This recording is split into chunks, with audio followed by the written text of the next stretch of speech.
अस्सलामु अलैकुम वरहमतुल्लाहि वबरकातुहू। अस्सलातु वस्सलामु अलैका या रसूलल्लाह, अस्सलातु वस्सलामु अलैका या हबीबल्लाह व अला आलिका व अस्हाबिका या नूरल्लाहि सल्लल्लाहु तआला अलैहि वसल्लम। मौजूद सामईन किराम, एक बार फिर से खैर मकदम है आपका हमारे चैनल रज़वी वॉइस पर। आज का जो हमारा टॉपिक होगा, हमारा जो मौजू होगा वो होगा शैतान और इंसान। कुरान पाक में अल्लाह तबारक व तआला ने इरशाद फरमाया, बेशक शैतान इंसान का खुल्लम खुल्ला दुश्मन है। यानी जो शैतान है वो हज़रत आदम अला नबीना अलैहिस्सलातु तस्लीम से लेकर के आका करीम सल्लल्लाहु तआला अलैहि वसल्लम, इन सारी तमाम अंबिया कराम की जितनी भी उम्मत है उन तमाम का दुश्मन रहा है। और हर वक्त शैतान यही चाहता है कि इंसान मेरे बताए रास्ते पर चले, चाहे वो रास्ता कितना ही गलत हो, चाहे वो किसी का खून ही क्यों ना हो, चाहे वो किसी का हक मारना ही क्यों ना हो। लेकिन शैतान हमेशा यही चाहता है कि इंसान जो है मेरे कहने के मुताबिक चले। और अभी तक जब से दुनिया बनी है तब से शैतान यही करता आया है। चुनांचे मौलाना रूमी रहमतुल्लाहि ताला अलैह ने एक बहुत खूबसूरत हिकायत से हम लोगों को समझाया कि शैतान किस तरह से लोगों को बहका करके उनसे गलत काम करवाता है। मौलाना रूमी रहमतुल्लाहि ताला अलैह फरमाते हैं अपनी हिकायत में कि बहुत सदियों पहले एक अल्लाह तबारक व तआला के बहुत बड़े बुजुर्ग गुजरे हैं। उनकी किसी एक दिन शैतान से मुलाकात हो गई तो उन्होंने शैतान से पूछ लिया कि तू दिखने में तो बज़ाहिर एक आम सी मखलूक नज़र आती है, दिखने में तो तू बिल्कुल सादा सा नज़र आता है, लेकिन तू लोगों को लड़ाता है, तू लोगों से गुनाह भी करवाता है, यहाँ तक कि तू लोगों से कत्ल व गारत भी करवा देता है। तू जो है दो भाइयों के बीच में लड़ाई डलवा देता है, मियाँ बीवी के बीच में तू लड़ाई डलवा देता है। बाप को बेटे को इस हालत पे ले आता है कि वो माँ बाप की नाफरमानी शुरू कर देता है। आखिर इसकी वजह क्या है, तू ये सब करता कैसे?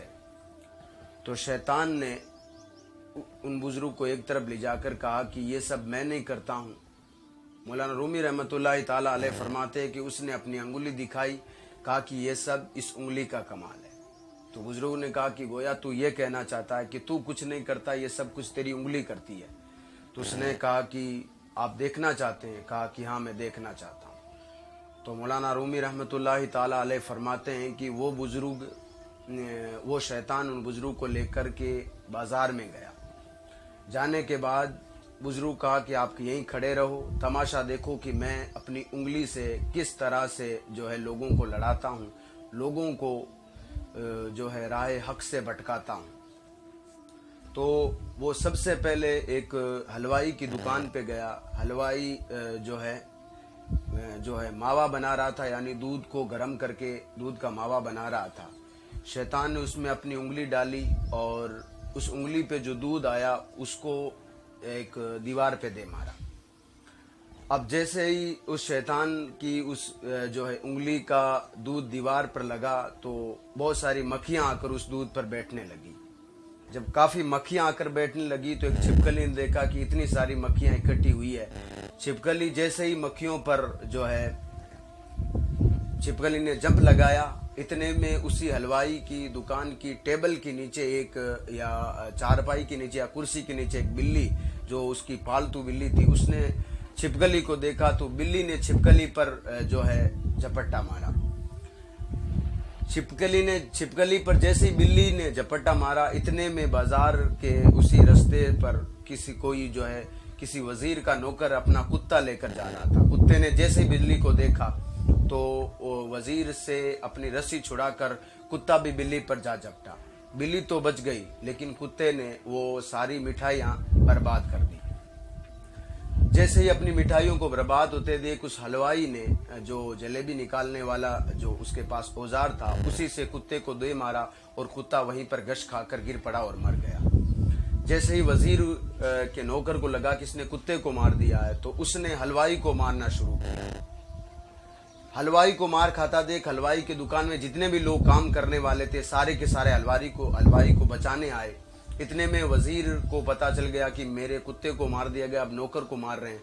तो वजीर ने बहुत सारे अपने सिपाही भेजे, यहाँ तक कि देखते ही देखते जो है सैकड़ों अफराद घायल हो गए और पूरे शहर में वो लड़ाई जो है फैल गई। और ये सारे के सारे कारनामे एक बुजुर्ग और वो शैतान एक साइड में खड़े होकर देख रहे थे। शैतान ने जोर से कहा लगाया, जोर से ऐसा कहा कि देख लीजिए ये है मेरी उंगली का कमाल। यानी मैंने सिर्फ एक उंगली लगाई थी। इंसान अपनी बदले की भावना से, इंसान जो है मुनाफिकत की वजह से लड़ना शुरू हुआ, यहाँ तक कि आज इतने सारे जो है लोग जख्मी हो गए।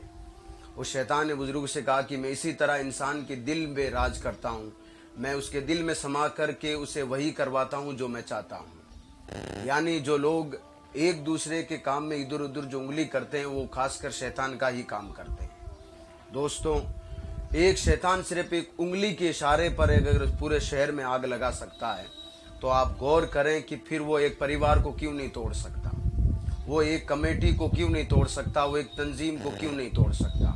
जाहिर सी बात है, शैतान हमेशा यही चाहेगा कि कोई भी वो काम ना हो जिसे अल्लाह तबारक ताला करा, अल्लाह तबारक ताला राजी हो। और अल्लाह तबारक ताला को राजी करने का काम यह है कि बेटा अपने माँ बाप का फरमाबरदार बने, शोहर बीवी में अच्छे ताल्लुक हो, भाई भाई में अच्छे ताल्लुक हो, भाई बहन का अच्छा रिश्ता हो, तब जाकर अल्लाह तबारक ताला भी हमसे राजी होगा। और शैतान ये कभी नहीं चाहेगा कि आपकी किसी मुसलमान भाई के साथ बने या आपकी किसी भाई के साथ बने या अपनी बहन के साथ आपका अच्छा ताल्लुक हो, आपके वालिदैन के साथ आपका अच्छा ताल्लुक हो, आपकी बीवी के साथ आपका अच्छा ताल्लुक हो। शैतान हमेशा यही चाहता है कि हर एक घर में झगड़ा हो और वो झगड़ा उसी तरह से कराता है। यानी कोई ना कोई इस तरह से वो काम छेड़ता है जिसे इंसान ये सोचता है कि फलां ने किया होगा, लेकिन उसके काम पीछे जो हाथ होता है वो शैतान का होता है। इसलिए अल्लाह तबारक ताला ने कुरान पाक में फरमाया कि बेशक इंसान जो है, शैतान जो है इंसान का कुल्लम खुला दुश्मन है।